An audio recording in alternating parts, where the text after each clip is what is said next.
Hi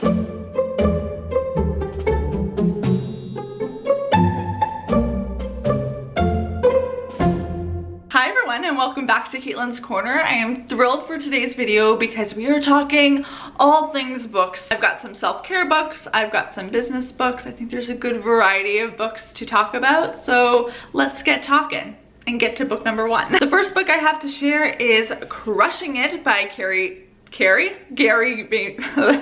this is off to a good start.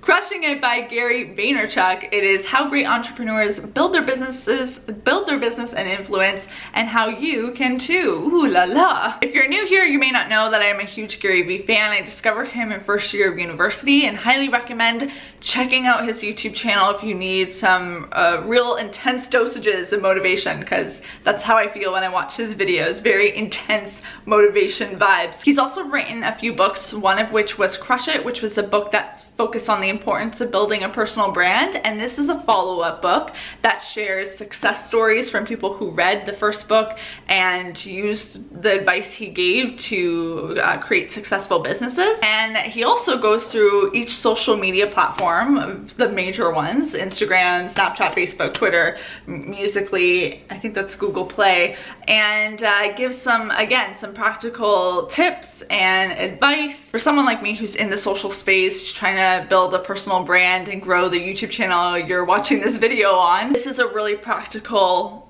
business book because it's in the world of social media, and I really trust and value Gary's opinion, so I'm hoping to get some inspiration here, especially for Facebook and Twitter and Snapchat, because those are platforms that I'm kind of lost right now with what to do with. Book number two is 12 Rules for Life, An Antidote to Chaos by Jordan B. Peterson. And for those of you who don't know, Jordan B. Peterson is actually a professor here at the University of Toronto, the school that I attend. He's a psychology professor. And this is a man that I think comes with a little bit of a controversy, but I had watched the podcast that he did the other day on the H3 podcast channel. It was a 2-hour podcast, and I watched the entire thing because I found the conversation to be really interesting between him, Hila, and Ethan. And then from that podcast, I ended up watching some other interviews and videos on YouTube with him in it, and then I saw this in the bookstore, so I thought, you know what, let's see what this man has to say. This book definitely seems like a very different self-care book to any of the self-care books I've read in the past, at least. So for that reason alone, I'm really interested to to read it, and it's something I really wanted to challenge myself to do this year, is to read more books about different topics and taking different perspectives so that I can get a clearer sense of where my head's at. I think that's one of the beautiful things about books, nonfiction books, and books in general, is that they help clarify where your headspace is at, which may seem a little cheesy, but I don't know. I believe that. Every book I read, I think, helps build up my brain and way of thinking, so it's one of the reasons why I'm so addicted to it. Book 3 has a great title that I'm not gonna say because I don't want this video to be demonetized. It's Un-F Yourself by Gary John Bishop. Get out of your head and into your life. What a saying. And I picked this book up because I loved You Are a Badass by Jen Sincero. It's a struggle to pronounce authors' names, but anyways, I love that book and I keep going back to it and reading it, and I read somewhere that if you like that book, then this is a good one to pick up as well, so that's why I got it. Gary John Bishop is a personal development coach, and I think this book is all like kind of about, you know, personal development, which is a type of book that I always like to have on the go, because personal development never ends, and I think it's always helpful for me to keep feeling inspired to learn more about myself and to grow and all those good things. And like You Are a Badass, I believe this is written again in very digestible language, no BS language, which I really appreciate because you know, sometimes these books can get a little fluffy. And not that I don't like some good fluffage, because, you know, pillows are fluffy and they're a great time, but I don't need it in the context of someone sharing how to get my life together. I like it straight to the point, easy to consume, you know, doesn't waste my time, gets the message across, yada yada yada. And speaking of no BS language, the next book I have is You Do You by Sarah Knight, How to Be Who You Are and Use What You've Got to Get What You Want. What a title. This author's also written a few other books I have not yet read. Again, like even the back, it says, no bullshit advice about the tyranny of just because, the social contract and how to amend it, turning flaws into strengths and mental redecorating, letting your freak flag fly, how to take risks, silence the doubters and prove the haters wrong. Like all those topics seem so good. The way it's written even seems like it's very reading in small chunks friendly because everything's broken down into sections.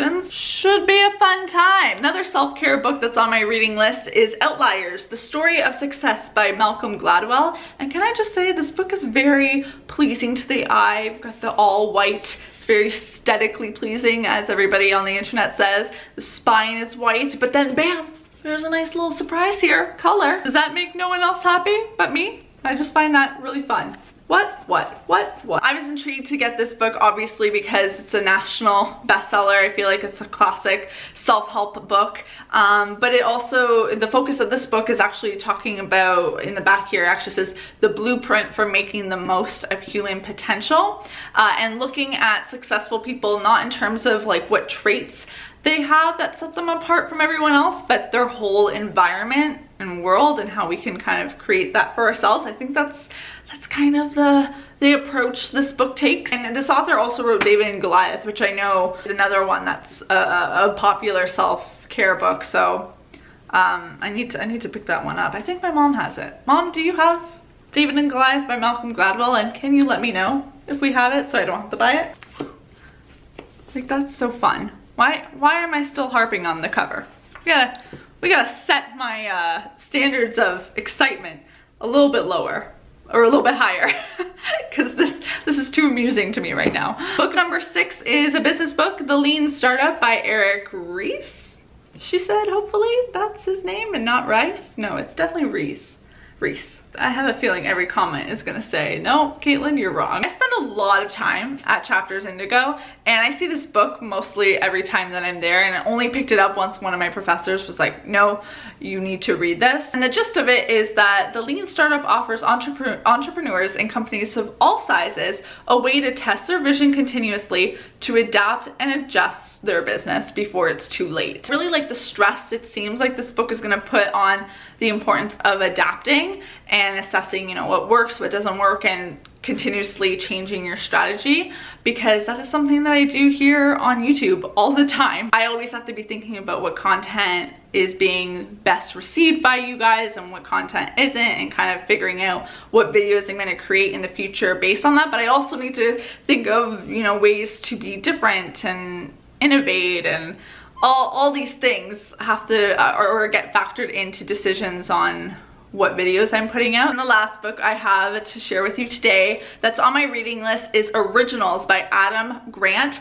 How Nonconformists Move the World. This book again focuses on, you know, successful people, and at the back it says, Grant shows that original thinkers are surprisingly similar to the rest of us. They procrastinate, they grapple with doubt and fear, they have bad ideas. What sets them apart is that they choose to act anyway. It also says it offers groundbreaking insights about how we can all become more successful in championing our ideas. Sheryl Sandberg even wrote a foreword in this one, and I read her women business book in high school and was really inspired and motivated by that, so that should be fun. And Malcolm Gladwell, Mr. Outliers that we just talked about, this guy right here also has a little blurb here. That's such a full circle moment. Love that. So again, actually now that I'm looking at it, these guys kind of, are we seeing similarities here? And that is it for my non-fiction reading list. I hope you guys enjoyed it and found, you know, maybe something in this stack of books that intrigued you. Honestly surprised I didn't drop any of these while doing that. If you liked today's video, be sure to give it a big thumbs up, hit that subscribe button if you haven't already.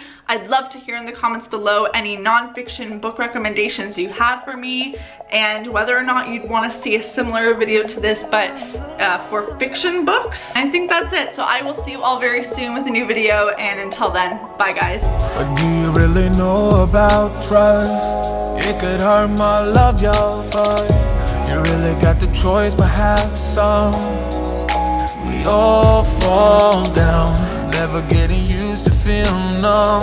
It's getting hard to overcome some knowledge to be